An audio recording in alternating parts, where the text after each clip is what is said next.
Le concurrent fait une faute. Si la barre tombe des supports touchés par le concurrent ou sa perche, si le sauteur ayant manqué son appel touche avec une partie de son corps ou avec sa perche, le sol ou le matelas de réception au-delà de la limite du plan vertical, passant par la partie supérieure du bac d'appel, la ligne du 0. S'il dépasse le temps imparti pour effectuer son essai, si pendant le saut, il stabilise ou remet la barre en place avec une ou ses deux mains, si le sauteur fait un appel avec ses deux pieds, pour le saut à la perche, si la main inférieure prend appui sur la perche au-dessus de l'autre main. En revanche, si un athlète est gêné lors de son saut, si sa perche casse ou si la barre tombe indépendamment de l'action de l'athlète par une force extérieure comme le vent, un essai de remplacement lui sera accordé. Si un athlète commence son saut et qu'il fait un retour sur piste pour une raison quelconque et qu'il n'a pas dépassé la ligne 0, cela n'est pas considéré comme un essai. Le concurrent fait une faute s'il laisse une marque sur la plasticine, s'il prend son appel totalement en dehors des extrémités latérales de la planche d'appel, si après avoir sauté, il marche en arrière sans être sorti de la zone de chute, si en tombant, il touche le sol en dehors de la zone de chute, plus près de la ligne d'appel que de la marque la plus proche faite dans la zone de chute. La zone de réception aura une largeur minimale de 2,75 m et maximale de 3 m. Si l'aire de saut est trop large, elle devra être délimitée de manière claire par une ligne blanche tendue de chaque côté. Pour le triple saut, les athlètes devront retomber dans un premier temps sur le pied avec lequel ils ont pris leur appel. Puis, au deuxième saut, sur l'autre pied, gauche-gauche-droite ou droite-droite-gauche. Ce ne sera pas considéré comme faute si l'athlète touche le sol avec sa jambe durant son saut. Toujours sur le triple saut, la planche d'appel se trouve à 13 mètres pour les seniors hommes et 11 mètres pour les seniors femmes.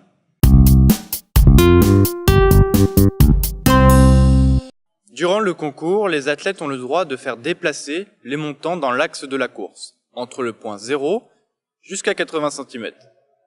Astuce pour repérer le 0. Il s'agit de la partie haute du butoir, la plus éloignée de la piste. C'est le secrétaire du concours qui est informé de la position des montants. C'est à lui d'informer les responsables des poteaux de la position demandée par l'athlète. La distance entre les poteaux et le tapis doit être de 10 cm. Ensuite, la distance entre les deux poteaux doit être de 4 m à 4,04 m.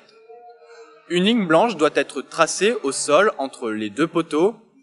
Elle devra se poursuivre sur une distance de 3 mètres de part et d'autre des poteaux.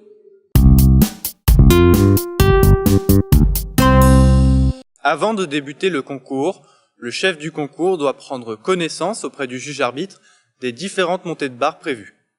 En revanche, s'il ne reste qu'un seul concurrent dans le concours, il pourra choisir sa propre hauteur de barre. La barre ne devra jamais être montée moins de 5 cm pour la perche et moins de 2 cm pour la hauteur entre chaque tour. La progression des montées de barre doit être toujours décroissante ou régulière. Pour les sauts verticaux, généralement un athlète a un nombre d'essais illimité. Il sera éliminé après 3 échecs consécutifs. Un athlète peut réaliser une impasse à tout moment. Faire une impasse, cela signifie que l'athlète décide de ne pas sauter et de tenter sa chance à la hauteur suivante. Un athlète peut donc, après avoir raté son premier essai, renoncer à son deuxième et troisième à cette même hauteur pour tenter une hauteur supérieure. Il lui restera donc 2 tentatives à cette hauteur. En revanche, lors de certaines compétitions, la règle des 8 sauts est appliquée. C'est-à-dire que si l'athlète rate son 8e saut, il est éliminé, même s'il s'agit de son premier essai. Par contre, s'il valide son 8e essai, il pourra continuer jusqu'à l'échec d'un de ses sauts. Pour les sauts horizontaux, lorsqu'il y a plus de 8 concurrents, chacun aura le droit à 3 essais et les 8 meilleurs auront le droit à 3 essais supplémentaires. En revanche, lorsqu'il y a 8 athlètes ou moins, ils auront tous le droit à 6 essais. L'ordre de la feuille de concours doit être respecté. En revanche, si un athlète doit gérer une autre épreuve au même moment, il est possible d'aménager un ordre de passage en le décalant. L'athlète doit impérativement en faire la demande auprès du chef du concours à chaque passage avant qu'il soit appelé. Ce changement peut intervenir une fois par tour d'essai.